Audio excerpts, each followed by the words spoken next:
बिहार में इस साल यानी 2021 के मानसून सीजन में सामान्य से 18% अधिक वर्षा रिकॉर्ड की गई है। बिहार देश के उन कुछ एक राज्यों में से है जहां पर सामान्य से अधिक वर्षा दर्ज की गई है, जबकि बारिश भारत भर में सामान्य से 8% कम है। यानी पूरे देश में जहां बारिश औसत से नीचे हुई है, वहीं बिहार में औसत से 18% ज़्यादा वर्षा रिकॉर्ड की गई है।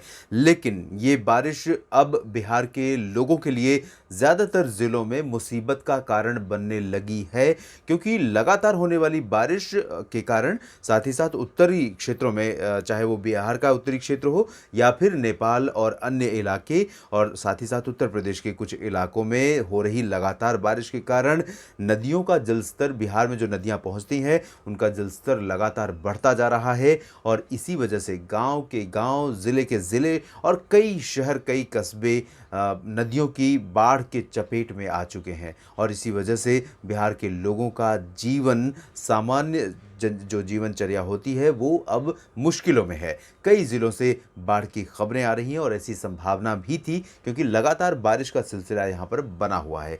और इस सप्ताह भी बारिश के संदर्भ में बहुत अच्छी खबर नहीं है, क्योंकि लगातार बारिश पूरे बिहार पर जारी रहने की संभावना है। यानी कि मुश्किलें जिन इलाकों पर बाढ़ की वजह से पैदा हुई हैं, वहाँ पर मुश्किलें अभी भी कम होती हुई नज़र नहीं आ रही, चाहे हम बात उत्तरी क्षेत्रों की करें या मध्य और या फिर दक्षिणी भागों की। यहाँ पर आपको बता दें कि पश्चिमी चंपारण से लेकर पूरा का पूरा मोतिहारी यानी पूर्वी चंपारण रीजन, सीतामढ़ी और साथ ही साथ मुजफ्फरपुर, मधुबनी, दरभंगा, सुपौल, मधेपुरा, अररिया, किशनगंज, ये पूरा का पूरा रीजन। इसके अलावा पूर्णिया और किशनगंज, भागलपुर, सहरसा, खगड़िया, मुंगेर, बांका, जमुई, लखीसराय, शेखपुरा, बेगूसराय, समस्तीपुर से लेकर जहानाबाद, गया, औरंगाबाद, रोहतास और बक्सर, इन सभी क्षेत्रों में कई स्थानों पर लगातार बारिश जारी रहेगी पूरे सप्ताह।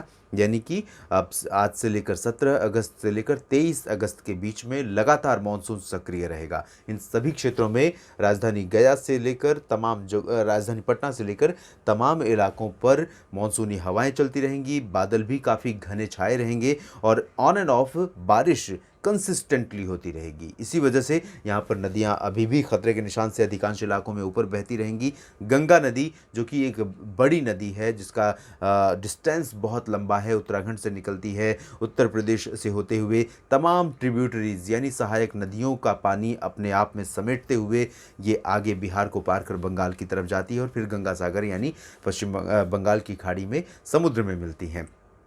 तो ये जो लंबा सफ़र है, इस लंबे सफ़र में बिहार पहुंचने से पहले पूरे का पूरा उत्तर प्रदेश का जो स्ट्रेच है इन भागों में, और इससे पहले उत्तराखंड में जो बारिश का पानी बढ़ता है, उसका पानी यमुना नदी और गंगा नदी दोनों का पानी का स्तर बढ़ जाता है, और इसी वजह से बिहार में पहुंचते पहुंचते गंगा नदी का जलस्तर बहुत ज़्यादा बढ़ जाता है। तो इस समय गंगा नदी भी खतरे के निशान से ऊपर बह रही है। इसके अलावा बागमती, बूढ़ी गंडक, गंडक और कोसी भी खतरे के निशान से ऊपर बह रही हैं। इन नदियों में और पानी बढ़ सकता है, लोगों की मुश्किलें बढ़ सकती हैं। राहत एजेंसियों, सरकार और आम लोगों को भी इस समय बहुत सतर्क रहने की आवश्यकता है। नुकसान जो हो रहा है फसलों को या फिर अन्य स्तर से, अन्य तरीके से संपत्तियों का जो नुकसान हो रहा है वो तो होना ही है, होगा ही, लेकिन इसको कम से कम किया जा सकता है अगर पहले से तैयार रहें, और साथ ही साथ जान के नुकसान को हम निश्चित रूप से कम कर सकते हैं अगर एहतियात पूरी तरह से बरते जाएं तो।